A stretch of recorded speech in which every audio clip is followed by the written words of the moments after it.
everyone, welcome to the Horror Show. I'm Cecil Laird. I'm Fuego here. Here's Dave.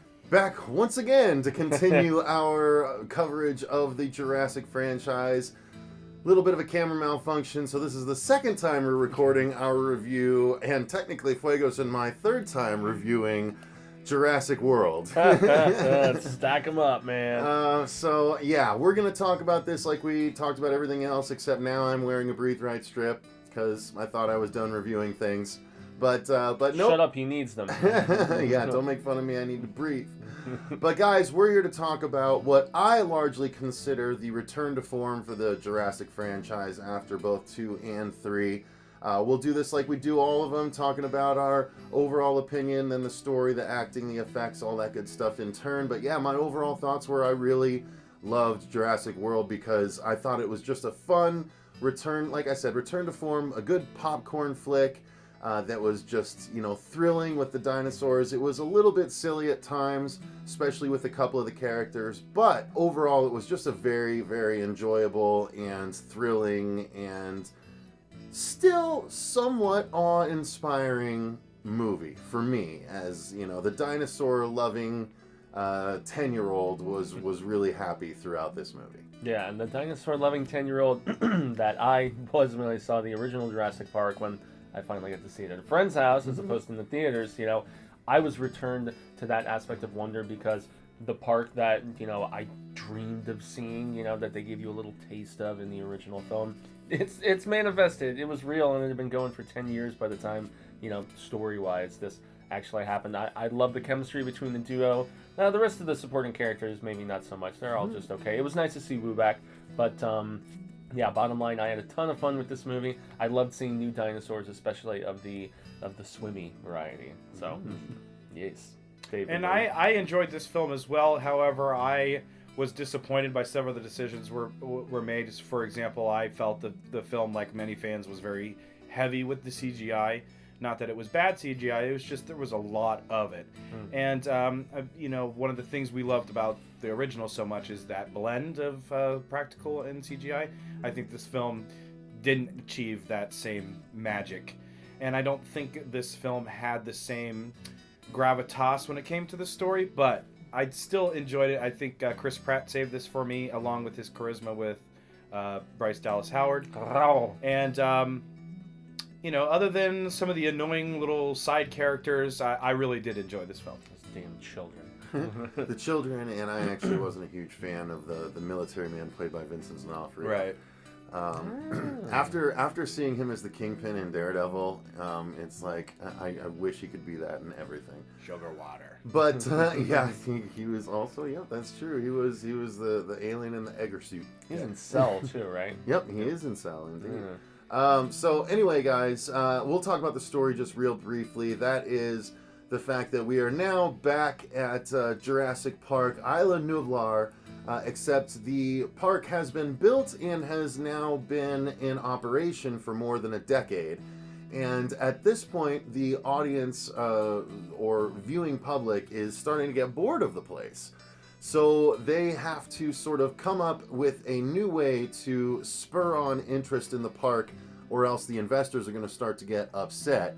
There's this weird sort of corporate backstory that they're trying to force, which, I get the experimentation corporate sort of thing from the early ones, but this, corporate just trying to make money stuff is a little bit hammy compared, by comparison. Ham end. Ooh. But then, so of course, we get introduced to Chris Pratt, who knows how to control or sort of has been trying to train the raptors. And he's brought in to give advice on this new dinosaur that they're about to unleash on the park, when unfortunately it gets unleashed on the park.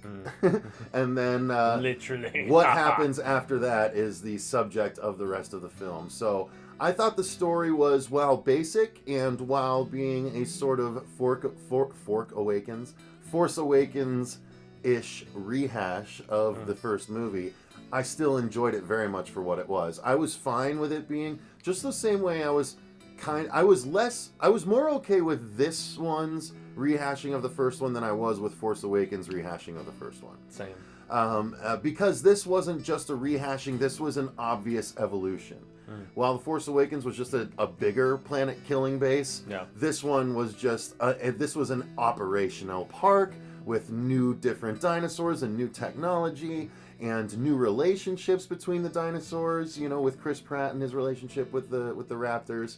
And you got, you know, the T-Rex as a hero instead of sort of the main adversary. So it just did so much interesting stuff, and I really, really dug it.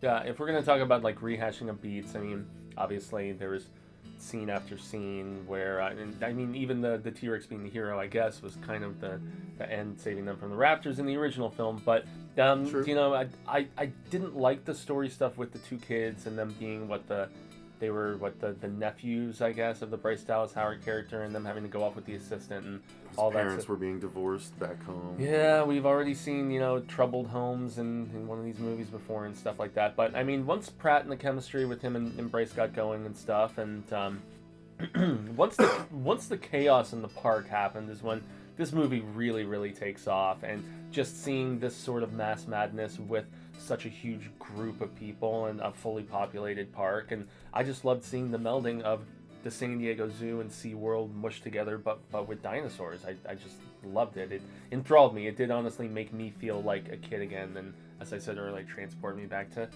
my youth in the park I always wanted to see happen and attend myself, no less. So yeah.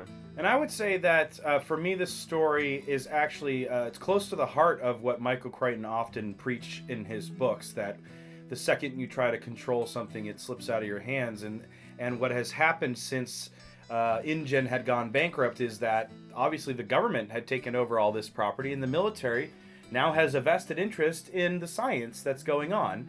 And so I actually thought that was okay, even though it's become kind of cliche that the military is involved and they fuck everything up or something like that.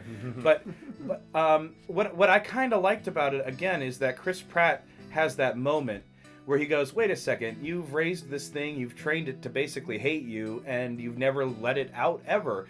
This is Ian Malcolm's speech all over again. As much as you try to control it, it's just going to fall apart, you know, the second you think you have it. And I think that's what makes his character so neat, is because he's not controlling the raptors, right?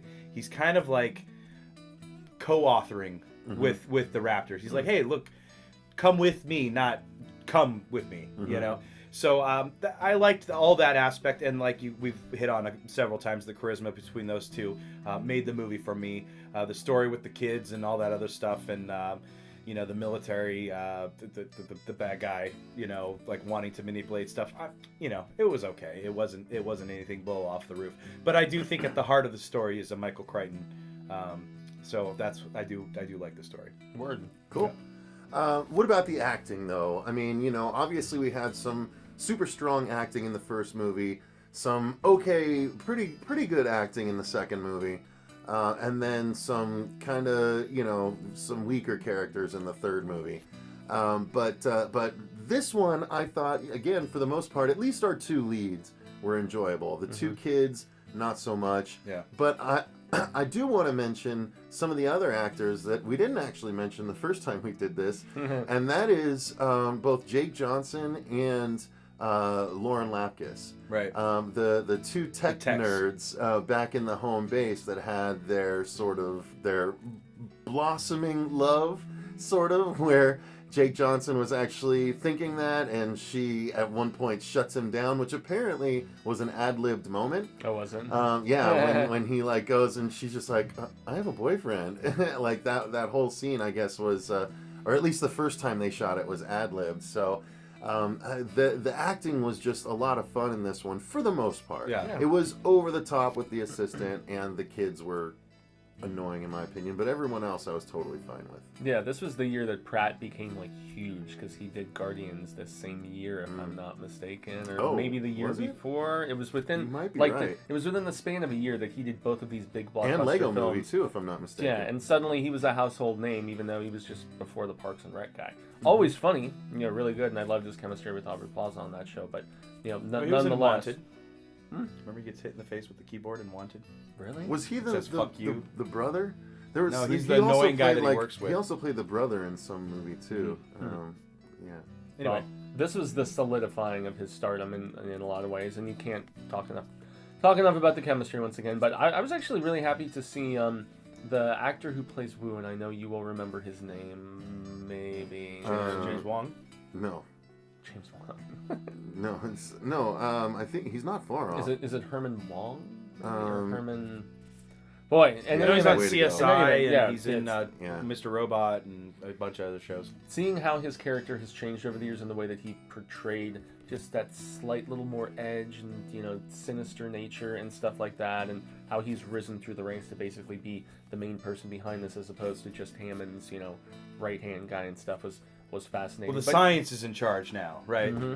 Yeah, exactly. Mm-hmm. So, but, I mean, aside from the few that we've mentioned, there's just lots of disposable bodies, and I did love the fact that something I did mention in the story, that there is a higher body count in this compared to Jurassic 3, which really pissed me off. So a higher body count. Well, it felt like it was a higher body count than even Lost World too. Maybe, yeah. Because when the military first moves on the camouflage thing, it takes out all of them in a scene very reminiscent of Aliens. Yeah. With all the cam footage and everything. Yeah. It was good. So and when it breaks out, like there was a lot of really good stuff in this. But anyway, Dave, you're in. I'll say one note. I already kind of said what I wanted to say about the acting. I felt that the two leads were great. They had I can't remember his name now off the top of my head. He's a huge Bollywood star, but they had him as the helicopter. His whole thing is like, if you want me in this movie, I want to fly a helicopter. And I'm like, okay, like they kind of shoveled him in to get the Indian market, maybe. Well, he was also like one of the primary investor. In Right, the park at this right, point, yeah, because he plays a billionaire in all his movies. He like wants to play a billionaire and all this stuff. He's in that Inferno movie. He plays the security. But he is fun. Like he's not. I don't think he's that great of an actor, but he's fun. When you see him on screen, his scenes are fun, and I did enjoy his sort of ruthlessness because he's kind of the bad guy, but he's also the hero a little bit. And I'll say that those kids sucked. Yeah, I'm sorry. Really did. Those brothers were born. They didn't give him anything to be interesting with. So that's really ultimately the writer's fault. I don't blame it on the actors. They had nothing to go with. Yeah. Colin Trevorrow.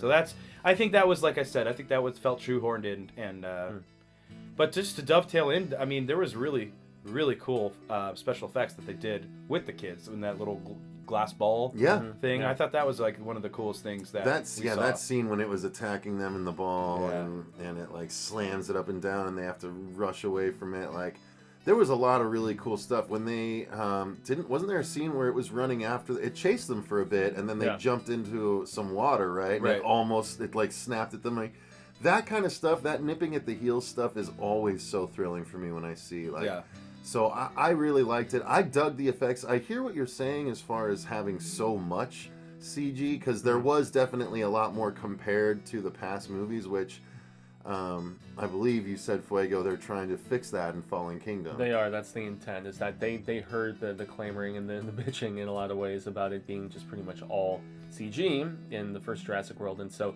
there are reports that this has the most practical and like animatronic and stuff like that since the original movie, so even more so than Lost World when Spielberg was still on board. He's still on board as a producer, and who knows how heavily that involvement actually is, but that intrigues me quite a bit, especially with the design of this new creature that we've seen in the promotional material, like creeping in to the bedroom of this girl, like the teeth alone, it looks so sinister to me, man. I mean, and I have faith after the impressive, while it's impressive for different reasons. I mean, J.A. Bayona's A Monster Calls is so unbelievable and so good, and it does involve a big monster, so he knows his way about special effects stuff, and this is clearly going to be more practical effects than even that was, but not more money to play in Bayona I trust at this point, so I'm super excited. But yeah, the effects in Jurassic World I thought were great. I loved them. Even the CG ones. The Mosasaur was great. So good. The whole big final sequence where it's like they literally unleash the T-Rex to fight the new dinosaur, and then the raptors come in and start helping, and then the last straw is the Mosasaur. It's all so awesome and dope and so much fun to watch. and so summer blockbuster. Yeah. I mean, Popcorny, just kind of. what are you gonna do? Yeah. I mean, what am I gonna ask for something yeah, less you do exciting kinda because cheer. it's more Yeah, feasible when that in the Mosasaur comes Dinosaur out. movie? I think the whole crowd cheered, dude. We were just like, Again, it's like when people start to complain about that, they're like, "There's no way all those dinosaurs would gather in the same place in this fake dinosaur movie." It's like, what are you talking? Maybe they'd be drawn to each other. Maybe that's a side effect of the genetic engineering that's fake in the movie too. Like, it's so weird the things they pick on. But, oh man, just check your brain in at the door and have fun with it, as my father would say. yeah, for real, that's a good way to put it. So I don't know. Any final thoughts, boys? I can't wait for Fallen Kingdom after this movie. I can't wait for the too. book. There is another Michael book. Crichton's dead. Rest I peace, made way to go, guys. myself Rest That's peace, way way to Crichton. end on a nice Made positive. myself sad. So- Well, at least I'm happy that the heart of what his story is about trying to control nature, that there's no way to control nature, is still prevalent in these things, and we're It's just still a central we're theme. compounding, It we're always compounding is. it. Yeah. Yeah. And it Yeah. lives on. Yeah, and it lives on in our reviews as well, guys. So ideally, we'll get the review for the new one up late tonight after we see the new movie. It might be pushed to tomorrow morning, depending on just how late. We'll see. I do have to work in the morning, guys, so bear with me. But hopefully you'll see it tonight. But until then, thanks very much for watching. I've been Cecil Laird. Gracias up and Jaime and Fuego. And I've been producer Dave. And remember, stay scared!